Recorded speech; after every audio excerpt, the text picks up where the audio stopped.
Good morning, and thanks for tuning in to DeProgram with Ted Rall and John Kiriakou.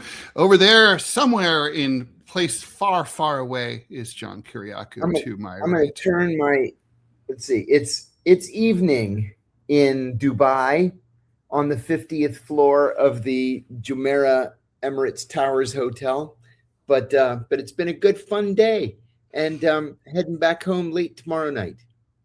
Excellent. Hope that there aren't any TSA related problems at the airport because of the DHS shutdown, but I guess probably not too bad yet. It'll probably get worse. I'm hoping not. Although, it's possible. You never know how these guys are going to react to not getting paid. Well, and we've got a crazy story about the Department of Homeland Security. Corey Lewandowski, who is basically Kristi Noem's paid boyfriend, basically fired a Coast Guard pilot who was ferrying them around. The Coast Guard is part of DHS, which I think is something that most people don't know.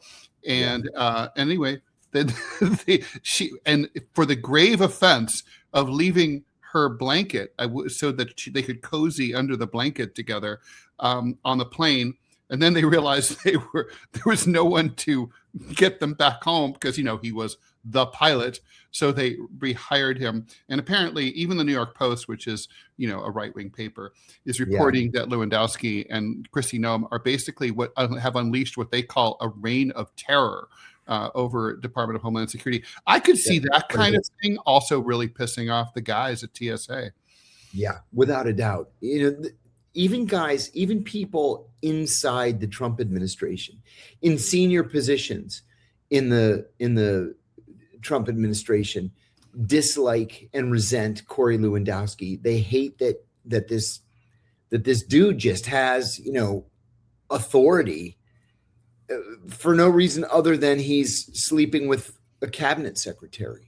Yeah, no, I mean, here's the thing. I think honestly, if I could crawl into Donald Trump's soul, what I would find is that he would love to fire her, but that he's worried about the appearance of weakness. People always say, "Oh, you don't look weak." No, you look weak when you fire someone that you yourself hired. You do look weak. I mean, my advice would probably be don't fire her. Or figure out some way to move her somewhere else, or I don't know. Anyway, lots to talk about today.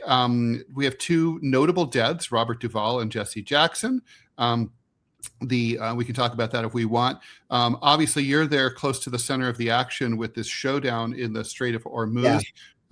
The Iranians, it definitely looks like we're, sort of ambling toward war. There's been very little progress in the talks between the U.S. and Iran, and the Revolutionary Guards, who basically that's their Coast Guard.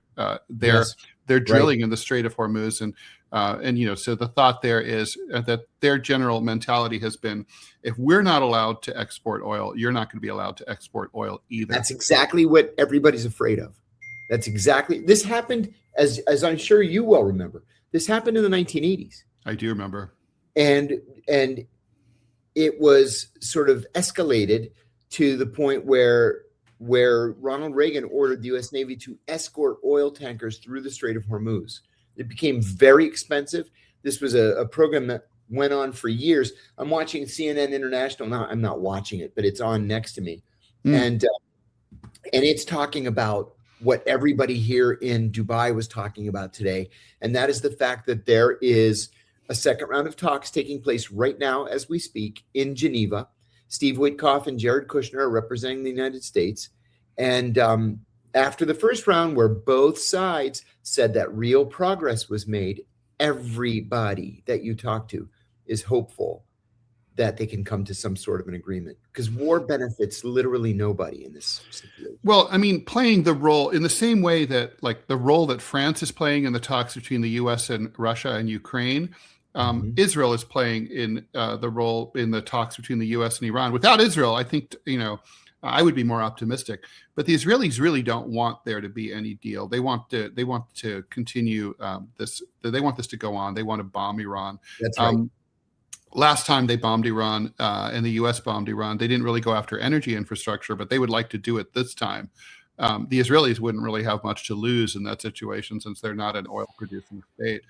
But it's a scary thing. It's a scary thing. I mean, the second aircraft carrier is on its way. Ever so, that it's pouring on the pressure. But I don't really think the Iranians need more pressure. They have plenty of pressure as it is, economically and so on. They know what's coming. They're not stupid. And so, so I guess the question is the U.S. able to ignore some of these really extremist, maximalist demands that Israel is making? Like, oh, you're basically not allowed to have basic mid-range missiles to defend yourselves with, or you can use them to attack too. But that's a pretty basic thing. They want them to give up their stockpiles of already enriched uranium, and they want them to get rid of their nuclear power program entirely, which is, by the way, if you're an environmentalist, you shouldn't want, because that's the clean power now.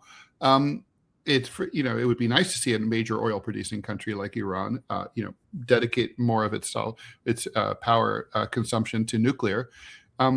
I saw the most interesting thing today, if I can interrupt you for a minute, just to share. Abu Dhabi has all the oil. Dubai has all the banks and the business. So there's no oil here. But one of the things that Dubai has done very successfully is they've transitioned away from their own use of oil. They're growing by leaps and bounds, as they have been for decades. But they have built a nuclear power plant, and they have enriched their own uranium that they use in the nuclear power plant. So that provides a lot of the electricity. But today, I was out in the desert for a conference, deep in the desert near the emirate of Al Ain. And there was this monolith, Ted, this monolith just sticking out of the ground in the desert. And it was hundreds of feet tall. And one of my ventilation shaft? Well, that was one of my thoughts. One of my hosts said, so do you see that thing in the distance? I said, what is that? It looks like it's right out of 2001, A Space Odyssey. Or the cover of Who's Next. Or the cover of Who's Next. That's exactly right. And he said, the first time I saw it, that's exactly what I thought. I thought it was a monolith, like a work of art, maybe, out of the coming out of the desert. And I said, what is it? And he said, it's a giant reflector. And I said, like for solar power? And he said, yeah, it turns as the sun moves across the sky so that it's reflecting at maximum strength the sun's rays on the solar panels that are at its base. Oh. And he said, our goal is to use no oil at all, to rely just on solar and nuclear. Yeah, they don't have. There's no shade, right? So yeah, no, there's lots no shade. of sun. It's hot. It was sunny and 86 today.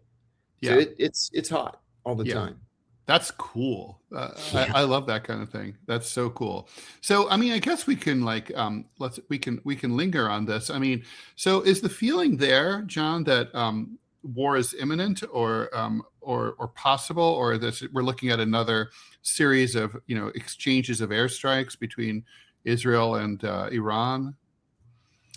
I haven't come across anybody that believes that war is imminent, but everybody is very concerned that it is likely. We had a long conversation today at a government offsite about who, if anybody, benefits from a conflict, and we talked about the Iran-Iraq war. Everybody flocked to Dubai because of its stability. We talked about the Iraqi invasion of Kuwait in 1990 and the subsequent Gulf War, then the Iraq War in 2003 and the Afghanistan War that went from 2001 to 2021, I guess it was. Yeah, that's exactly right. And the consensus was that at the end of the day, nobody wins in a war.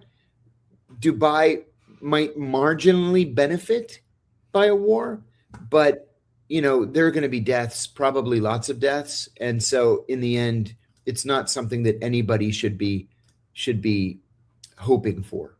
Well, the Israelis want it, except the Israelis. They absolutely want it, and they want it like to the bloody, bitter end. They want it bad. Mm-hmm. Yeah, they shouldn't want it, but they do want it. No, I mean, for their own good, they shouldn't want it.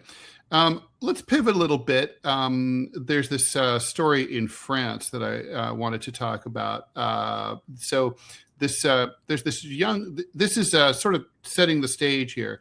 So the biggest party in France is actually, they call the ultra left. It's called La France Insoumise.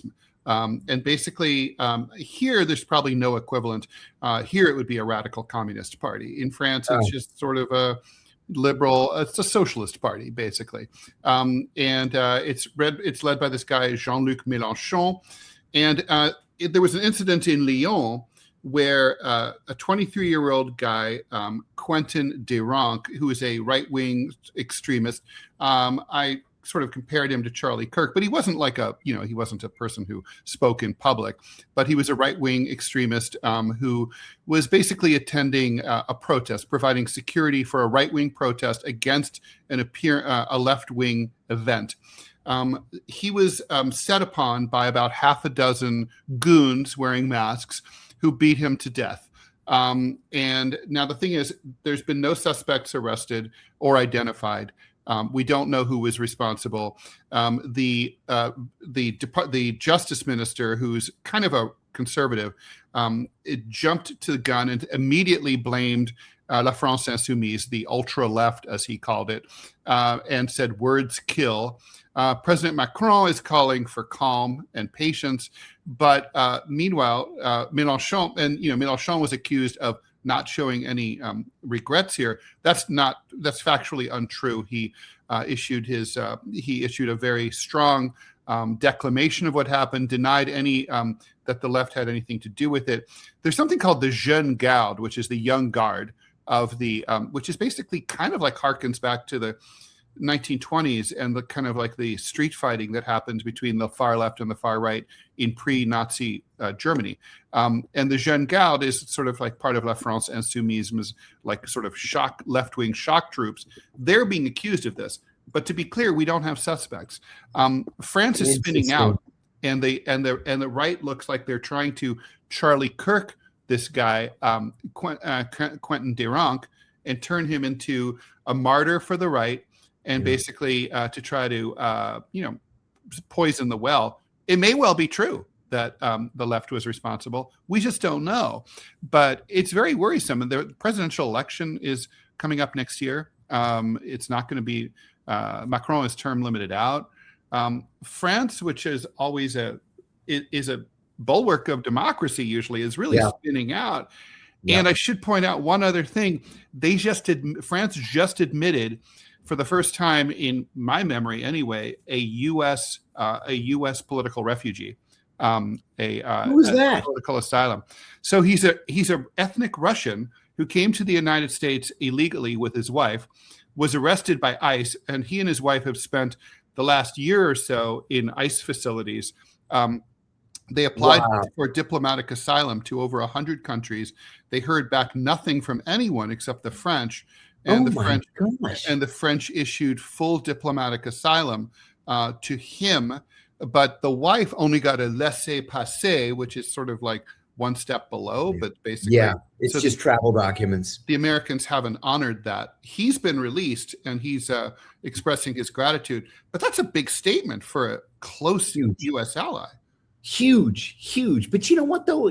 I mean, don't you get the feeling that especially our European allies just have had enough of our bullshit, and they're willing to act independently now?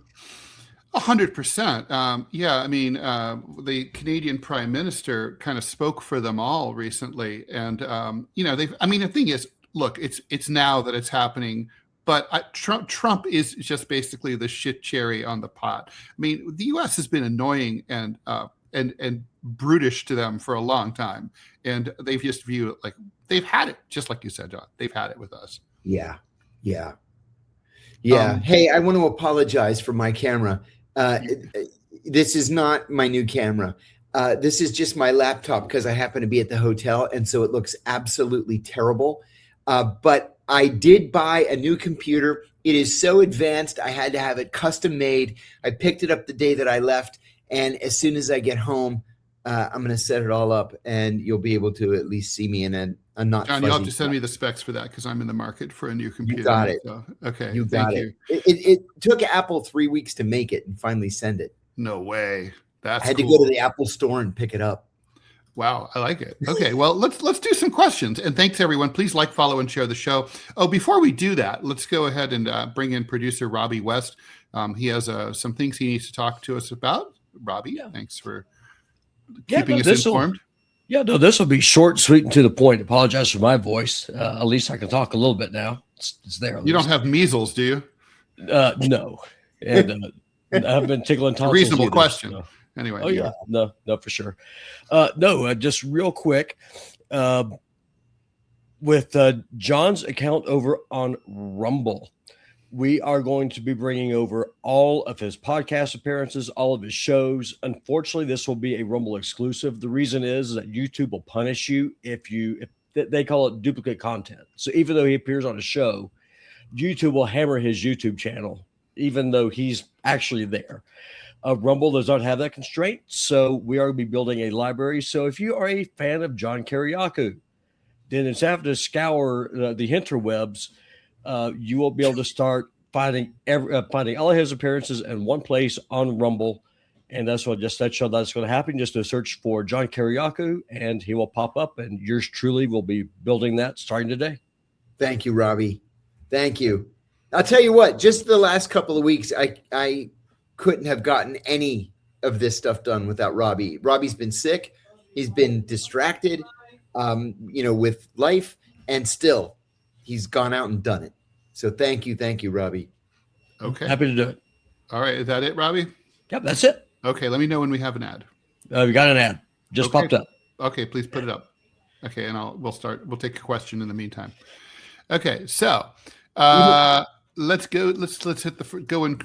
Oh, do you have something, John? I just wanted to say, Jesse Jackson passed away a couple of hours ago, and whether you like Jesse Jackson or hate Jesse Jackson or disrespect Jesse Jackson for his actions on the day of Martin Luther King's assassination and the next morning, the man was still a giant in Democratic Party politics of the last quarter at least of the 20th century. And no doubt, it's a big deal that he passed. It is a big deal. Yeah, it really is. Certainly, we could list some complaints about Jesse Jackson, but I think the Democratic Party is a better party, at least it was for a while, because he was in it and tried as hard as he could to push the party slightly to the left. He may have succeeded for a little while. The party sort of left him. Oh, for sure. Well, he was a Bernie figure, like Howard Dean and John Edwards. Who did quite well in his runs for the presidency. Yeah, his 1988 campaign in particular was extremely successful. I think he came in second in '88, did he not? Yeah, I think that's right. It's amazing. To the caucus. Yeah. Yeah. No, I mean, for sure. Let's hold that thought because I do want to talk a little bit about Jesse Jackson. We have that ad to read. Still haven't tried 1775 coffee? Now's your shot. The 1775 starter kit just dropped, only 1,000 units. You're getting the bold dark roast that hits hard, the smooth medium roast, and the Vitality mushroom coffee for clean energy and laser focus, no crash. All single origin, small batch, toxin free, and mold free. Plus, you're also getting a gold spoon clip because freedom is not scooped with plastic. A frother strong enough to stir up your coffee and your mother-in-law's opinions, and a black 1775 tumbler. $170 worth of coffee and gear, yours for $99. This is for the ones who've been watching 1775 blow up on Rumble, wondering if it's actually worth it. Spoiler, it is. Go to 1775coffee.com/studio and grab your starter kit before they're gone. Bold beans, clean fuel, and a morning routine that stands for something just like Rumble does. Okay, but go ahead, John. You were saying about Jesse. Jesse Jackson was not the most popular figure within the Black political community because he was with Martin Luther King when Martin Luther King was assassinated. He was standing about 10 feet away when the shot rang out. But what he did is he soaked his hands in Martin Luther King's blood and then wiped his hands on his shirt. And then the next morning he appeared on ABC's Good Morning America, still wearing the shirt. Coretta Scott King was livid that he had done that because she believed, I think correctly, that he had done it to burnish his own civil rights credentials. For sure. And so he had a lot of trouble with the old school MLK people, the people who were closest to Martin Luther King through the 60s. And but he was considered a bit of a huckster. My DMZ co-host Scott Stantis, who's sat in for you a couple of times, he's worked in Chicago for a long time, and he said that there were so many foul stories that came out about Jackson, for example, bullying companies to demand that a member of his family get a franchise that they didn't qualify for, or having members of his family spot a cute young thing in the audience, and he had his own kids procure a cute young thing from the audience, and hey, I'd like that bundled up and sent to my room. So, definitely not like not a perfect human being by any means, but on the other hand, he was really kind of where progressivism lived inside the Democratic Party all throughout the 80s, and I would say well into the 90s. The Democratic Party has ruthlessly crushed it ever since the 70s. They crushed Ted Kennedy, then Jackson, then Dean, and so on. So, it goes on and on. Yes, indeed.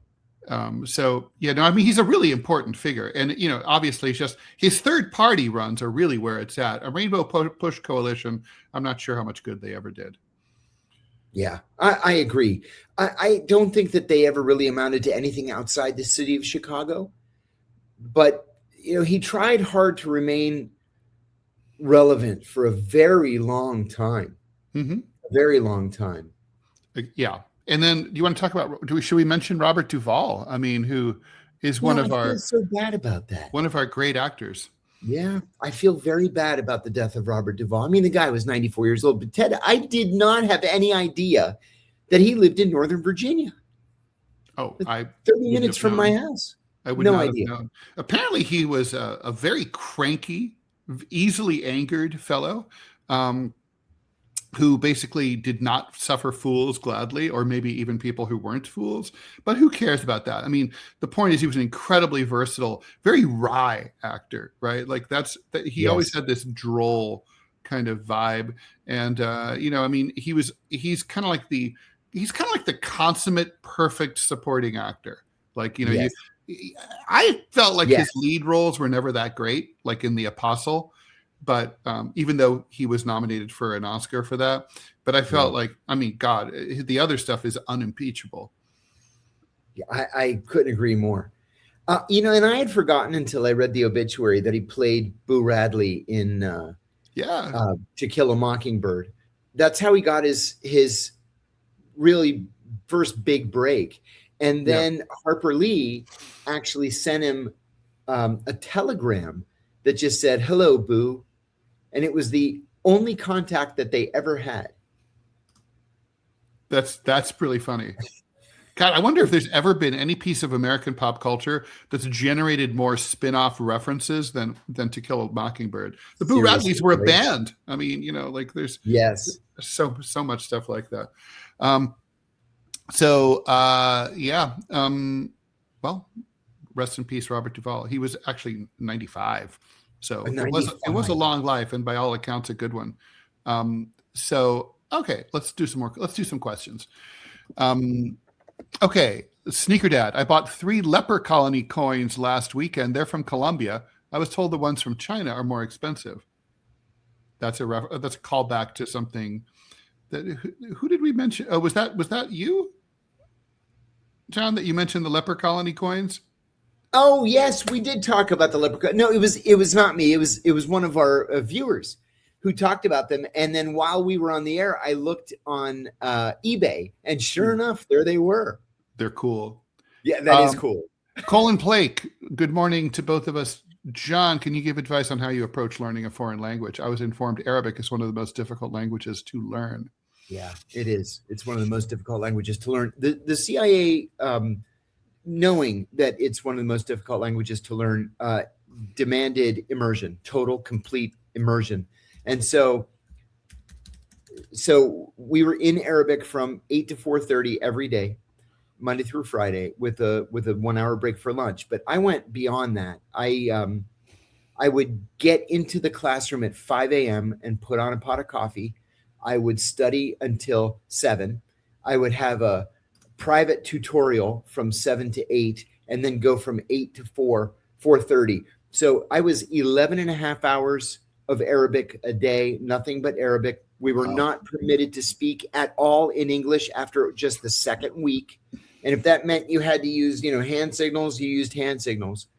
We didn't even learn the whole alphabet until Christmas. We started the last week of August. And then we had to do, well, this is going to sound kind of funny, but we had to do, like, it is normally a foreign immersion. We would go to Cairo for 6 weeks and just, be immersed in Cairo, in the city, speaking Arabic. But I took Arabic during the Clinton budget cuts. And so there was no money to send us to Cairo. So I had to go to Detroit for 6 weeks and just stay in, the Arab town or whatever they call it in Detroit for 6 weeks. And it was cold. It was in the winter. But it helped my Arabic, and I was thinking about something else. Speaking of immersion, this was in 1993 as I was studying, and I had this awesome instructor. I had 3 awesome instructors. They were all CIA employees, but they were all ethnic Arabs, 2 of them born in Egypt and 1 born in Lebanon. And they would take us to the Arab bookstore in Falls Church, Virginia. They'd take us to the Arab grocery store in Fairfax. They'd take us to, this Arab group and that Arab group, and we had to speak Arabic. So anyway, directly across the street from a condo that I lived in was this new mosque. It's the biggest mosque in Northern Virginia. So our instructor, Ibrahim, he said one day, we're going to go to the mosque. Everything's going to be in Arabic, of course, and we're going to meet with the imam of the mosque, and we're going to talk about Islam in Arabic. And he knows that you're just learning, so we're going to speak very slowly. So we go to the mosque, and who's the imam of the mosque, Ted? But a guy named Anwar al-Awlaki, who later went on to be Al-Qaeda's chief spokesman and was murdered by a drone launched by Barack Obama.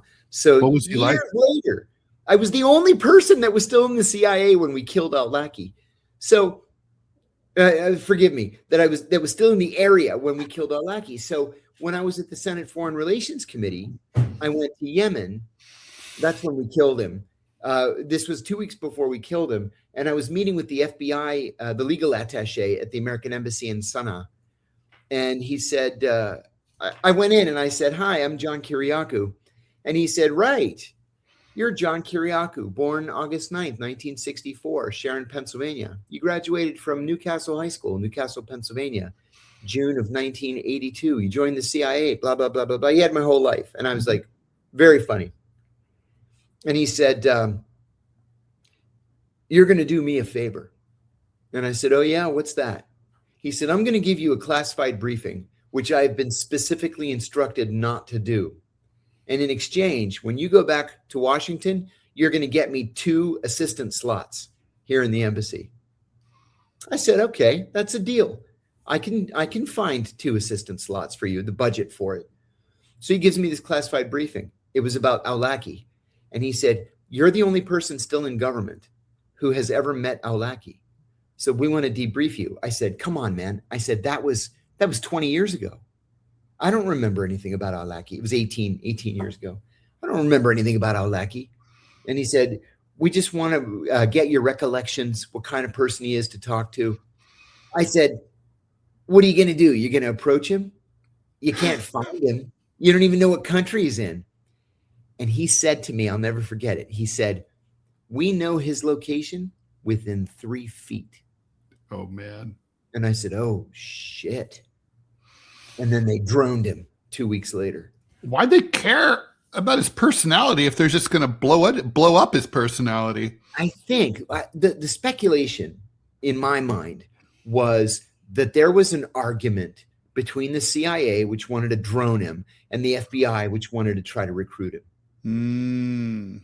And the CIA won and said, screw that, we're droning him. Gotcha. Wow. That's crazy, huh? That's a crazy, crazy story. Wow. Okay, then. Let's do some questions. Good morning from Handsome Libertarian. I was curious your guys' thoughts on AOC and Newsom's speeches in Munich. Also, John, did you know there's a conspiracy on Twitter that you still work for the agency? Made me laugh. Yeah, I left a comment that just said, fuck you. That seems like a succinct response. Yeah. Yeah, well, we talked a little bit about this. I mean, Newsom's speech was, I think, unworthy of comment.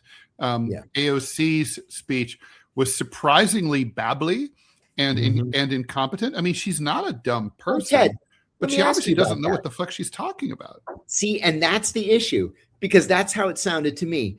Do you think she's an actual serious candidate for the Democratic nomination for president? No, because I'm not seeing it. No. I mean, good. If she thinks she is, she's not. No, she can't do it. I mean, honestly, I hate to say this, and I really was trying to check in with myself for my own inner misogynist, right? But I'm like, she sounds like Kamala. She's like, she babbles. It's like she sounds like a bird brain. It was like, now there are a lot, obviously. I mean, there's lots of brilliant women politicians, but those are two who are not. And I don't know. I mean, I think she just doesn't know. You know, everyone says foreign policy is not her forte. I mean, she just confirmed that. I mean, she should not have given that speech. Yeah, without any question. It really fucked her up. I think. I mean, it was probably. I mean, it's not a total fucking like she can't come back from this. But it's a setback for her ambitions.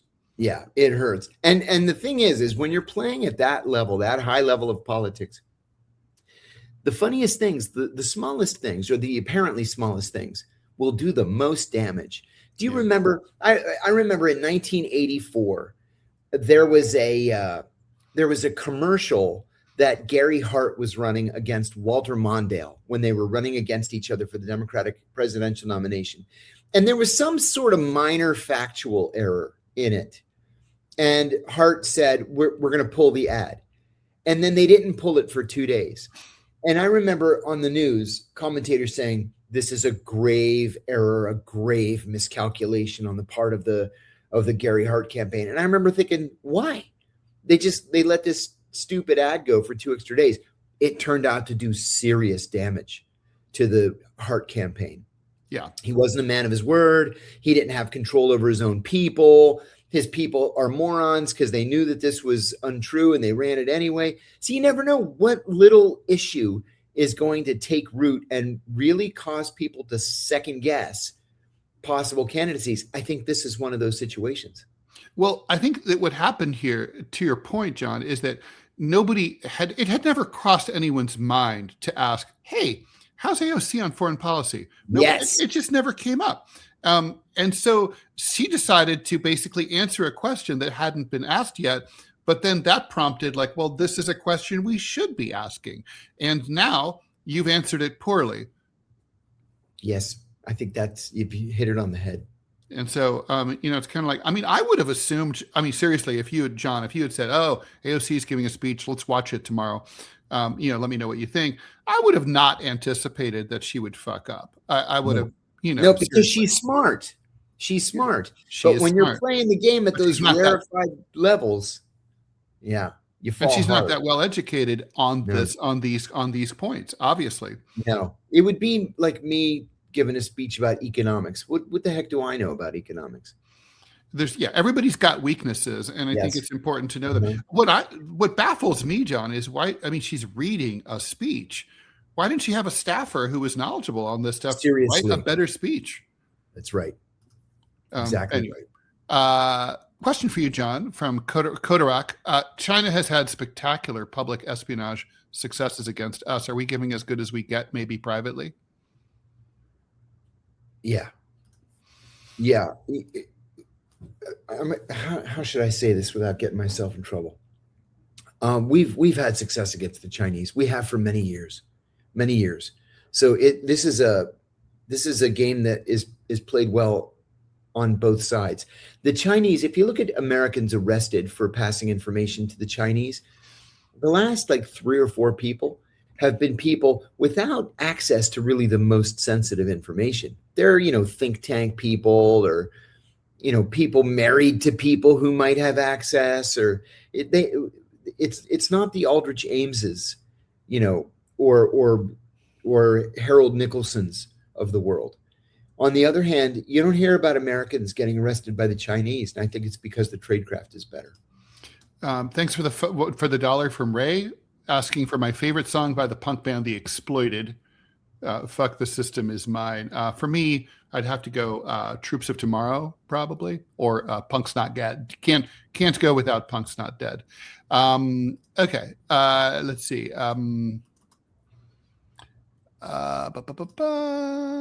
Okay, sorry. Okay. Another question for you, John, from Frasmataz. When and where do we look for the Brennan Epstein connection? Can you remind us on the show once something has been published? Yeah. If you want to look, I'm going to search for it right now.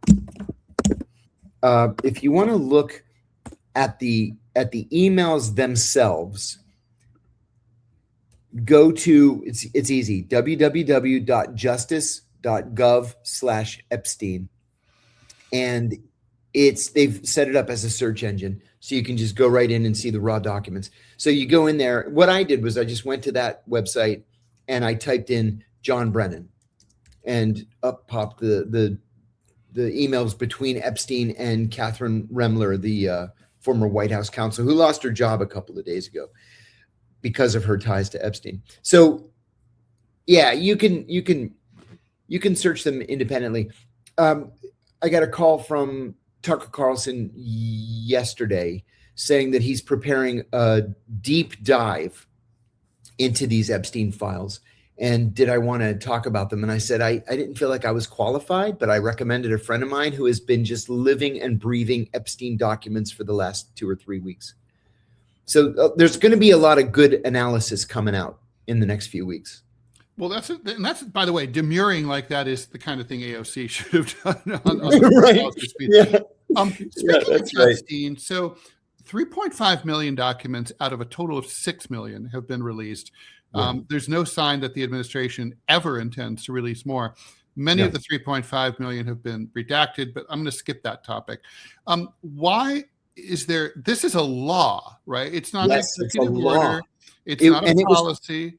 It was passed 429-1 in the House and 99-0 in the Senate. And signed by the President of the United States. Indeed. Where the fuck are the 2.5 million documents, and what is the redress to getting them?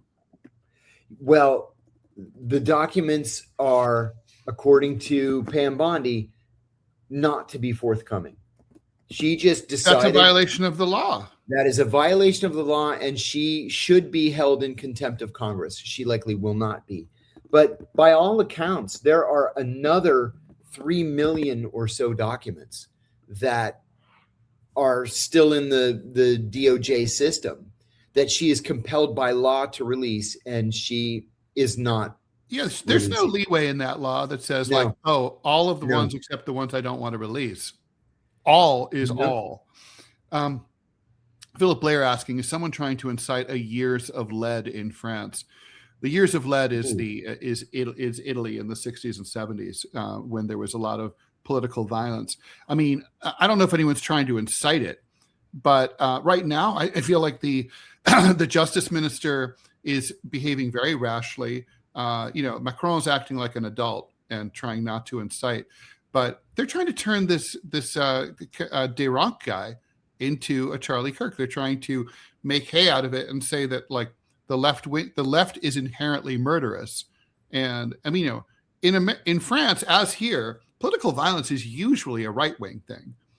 Yeah, right. Question for both of us, Desert Fox. What do you make of the connection with the Rothschilds in the Epstein files? As a follow-up, please address the satanic ritual abuse of children. So that's not a comfortable set of questions, is it? Okay, well, Rothschilds. I mean, and the reason that's not comfortable is because the Rothschild, stuff about the Rothschilds always plays into traditional anti-Semitic tropes. The problem is stuff about the Rothschilds really are a real thing. Yeah, and so they're a real family. Ironically, most of them don't have any money. I learned that just to. recently on the BBC. Yeah, it's 140 years old, right? I mean, it's an old financial dynasty.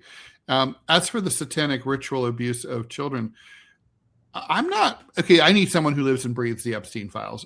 What do you know about this, John? I don't know very much. A couple people have asked me about this over the last few weeks, and listen, I am not the definitive word on this, but I haven't seen anything indicating that there was satanic ritual abuse of children. I know that it's been alleged. Yeah. But I don't know. I haven't seen anything. Yeah, I'm not. And by the way, this is not my weasel way of saying, I'm denying it. I literally just don't know. Yeah. Okay. Oh, Robbie may know something. Okay. Here, let's see. We'll put up Robbie. Here we go. Yeah. So what I'm not an authority on Epstein, but I do know about the temple and stuff. So basically, what it is that he built a temple to the old pagan owl god called Moloch. And so, to kind of give you an idea, as one does. Yeah, no, for sure. Well, the thing is, like, for example, in the book of Joshua, when the Israelites went and God told the Israelites to wipe everyone out, it was because the Canaanites at the time, they worshiped Moloch, and then the way they worshipped him is that they would cause their children what they called pass through the fire. So basically, they burn their children alive. And so Moloch worship throughout all the Old Testament. Moloch, Baal, Satan, those are all names basically for the same kind of being. And so Epstein, he really did have a temple to Moloch on his island. And a lot of these emails are coming up, were just coming out really referencing all of that. So that's where this is coming from. For real? Oh yeah, for sure. And so, what I mean, nut. It was just sick. The dude was honest to God satanic. He was satanic, and one of the biggest biggest things that as a tenet of Christianity, for example, is that Jesus said, "No, suffer the little children come unto me, and be better for a millstone be tied around someone's neck, be thrown to the sea than to hurt a child." Moloch, on the flip side, is the totally inverse of that. You bring your children to them. You would sacrifice your child, typically by burning them alive, by roasting them, by putting them on superheated arms of this statue that has arms up like this. And so if you ever read into the Bible, just do a search for passing through the fire. That's what I was talking about. It's about Moloch. Yeah, Baal's different, right? Baal's a fertility god. Yep. Yeah. Okay. All right. Yeah, so I mean, God and Baal were not really good friends, but I mean, whenever God commanded the Israelites to wipe out another group of people, because Moses was pissed because the Israelites were worshiping Baal. Yeah, and hey, Moloch was just that much worse. May I answer a question from our friend Sodan? And we want to say thanks to Sneaker Dad. Thank you very, very much the $100 for the $100. Wow. Well, Sneaker Dad asks about the coffee in Dubai. Don't judge me for drinking Starbucks. It just happens to be a Starbucks in the lobby of the hotel. But the coffee here is incredible. It's traditional Arabic coffee, of course, where they roast the beans like as you need them, and then they grind in some cardamom as well. I've always really loved it. Been drinking a lot of it. And then the Minister of Digital Security told me today that there's an amazing new Greek restaurant that serves the best Greek coffee he's ever had along something called Fashion Row. I'm going to go there tomorrow and check it out. And then Sodan asks, can we please give him an educated answer on why Reza Pahlavi was in Munich. Have we not learned from Iraq and Ahmed Chalabi? Oh my God.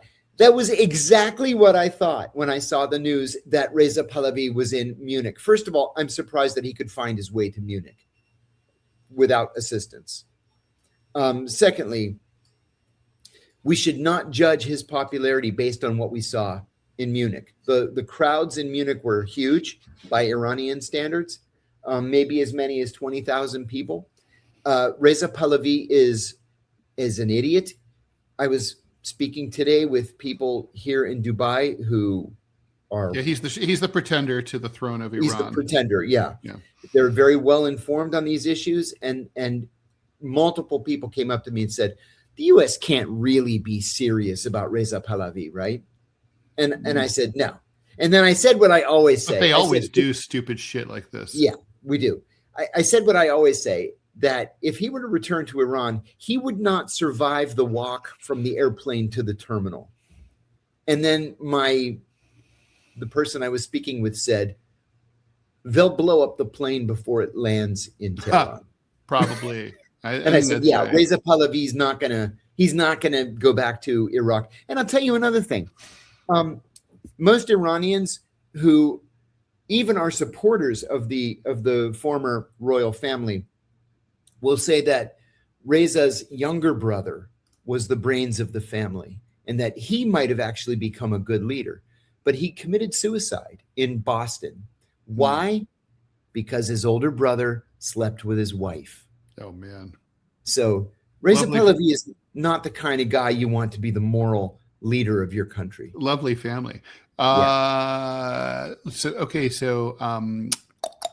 Dearborn is the Arab neighborhood. Yeah, Dearborn, Michigan. And everybody's from Yemen, and everybody works for General Motors. Ted, did you ever try learning a foreign language? Yes. Well, I speak French fluently, but English is my second language. That might not come as a surprise to some people. I've also tried to. I picked up a little bit of Russian. Brittany Leach, since you both have spent time in Southwest Ohio, what are your thoughts on Cincinnati chili? I also took 4 years of Spanish and it didn't take. I don't care for chili in general, but if I were going to get chili in the United States, Southwestern Ohio is the place.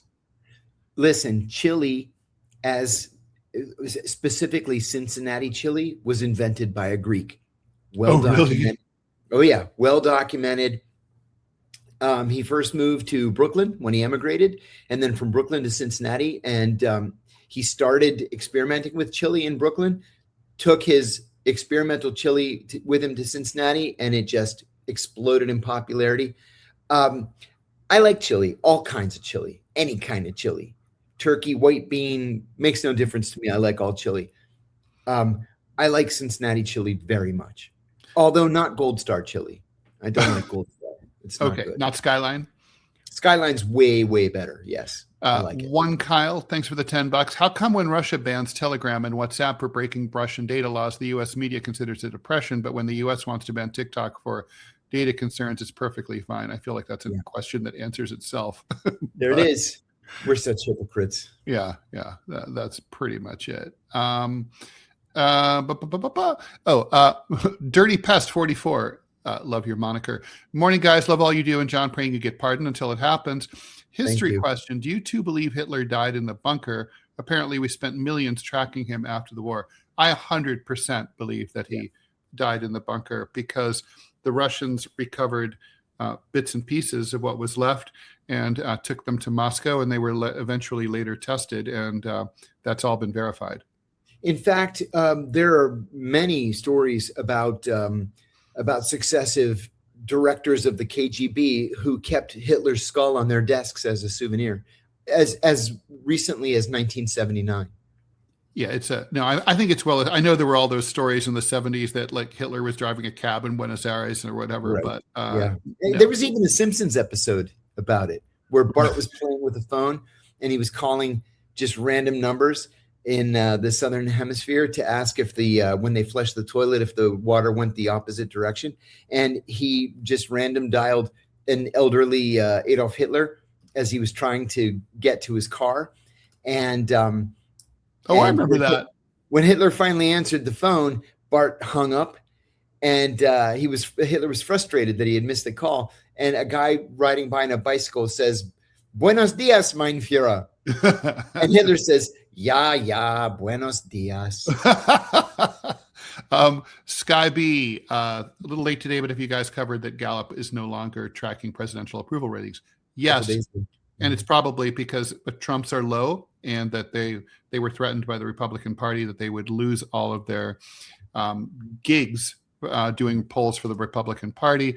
Elliot, Ted, can you speak to the legacy of French colonialism in Algeria today? It's massive. How does it affect contemporary French politics? I mean, it's still, for example, it's still front and center. I mean, France is lousy with very black faces from French colonial Africa, and it causes nativism, and it informs right-wing politics and Le Pen stuff. Basically, the French, that legacy is incredibly huge, and it's weird because so many normal French people who are not on the left don't think that they have any responsibility or an account. They don't owe anything to these former colonies or the people who live there, even though these places were raped economically and literally in some cases. It's a huge thing. Dem Will, thanks for the 20 euros. Yes, we've had enough of the U.S. bullshit.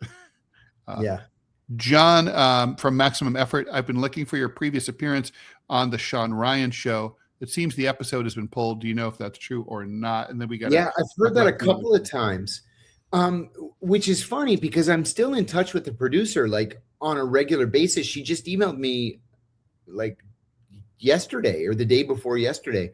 I'll ask because somebody else mentioned that they had looked for it and couldn't find it. Okay. Let's talk a little bit quickly about this. The ICE, obviously I'm not going to tee up what ICE is up to. But local police have kind of been seen as a bulwark in some cases against ICE, at least passive bulwark, like dragging their feet in terms of cooperating with them. But there's all sorts of deals now for local police departments to deport on behalf of ICE and coordinate with them for deportations. There were about 135 partnership agreements like that when Trump became president the second time. Now there are 1,168 and growing. John, do you view this as like sort of a attempt by the national government to effectively federalize not just immigration enforcement, but whatever clampdown ICE is planning in the future? I think it is. On the one hand, the government says that it wants to hire something like 100,000 new ICE enforcement agents.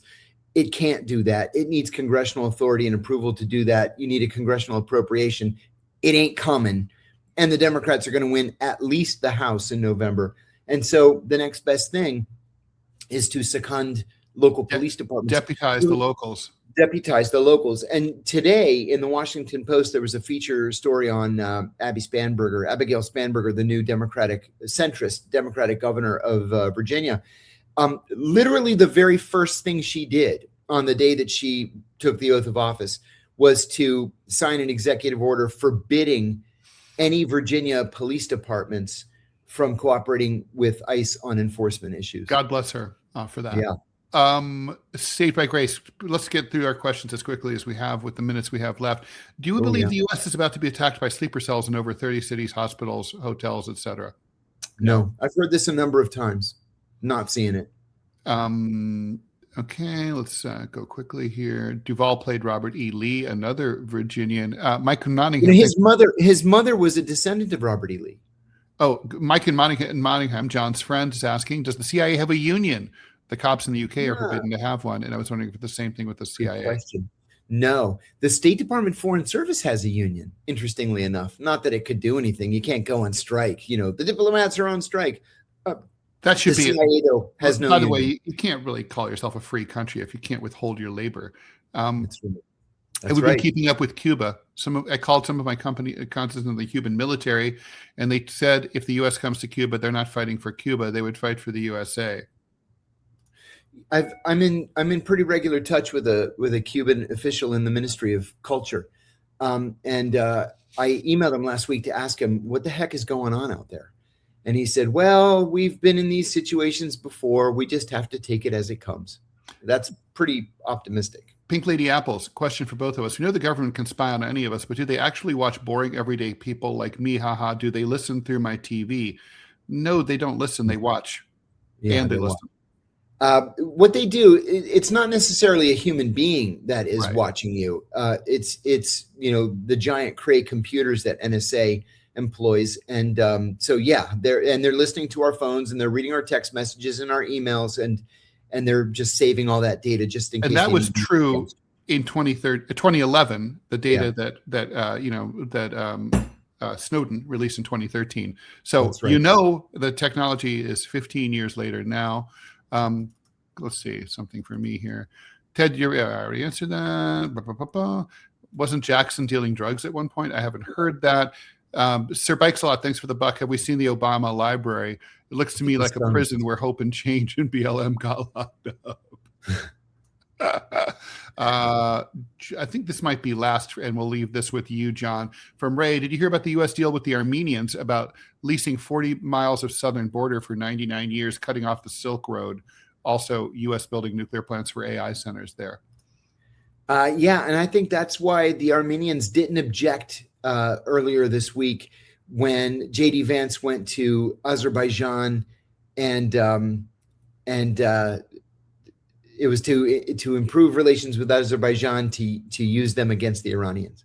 Okay, actually, time for one more, John, because I just want to hear the answer. 10 euros. Thanks from Demwell. John, during your time at the CIA, did you encounter instances where claims initially dismissed as conspiracies turned out to be true? Oh, sure. Always. I mean, it's more practical stuff than you might imagine. Like, will there be a coup in Qatar, for example? It was no. Okay, yes. And then there was a coup. All right. That leaves it. We're going to leave that there. That does it for DeProgram with Ted Rall and John Kiriakou. Stay tuned for a TMI show with Ted Rall and Melenchon coming up in just about a minute or two. Thanks for everyone who is supporting the show here. You can we'll explain how you can end up on the closing credits tomorrow. I'll bring that up. John, have a happy travel. See you tomorrow morning. Thanks. See you tomorrow.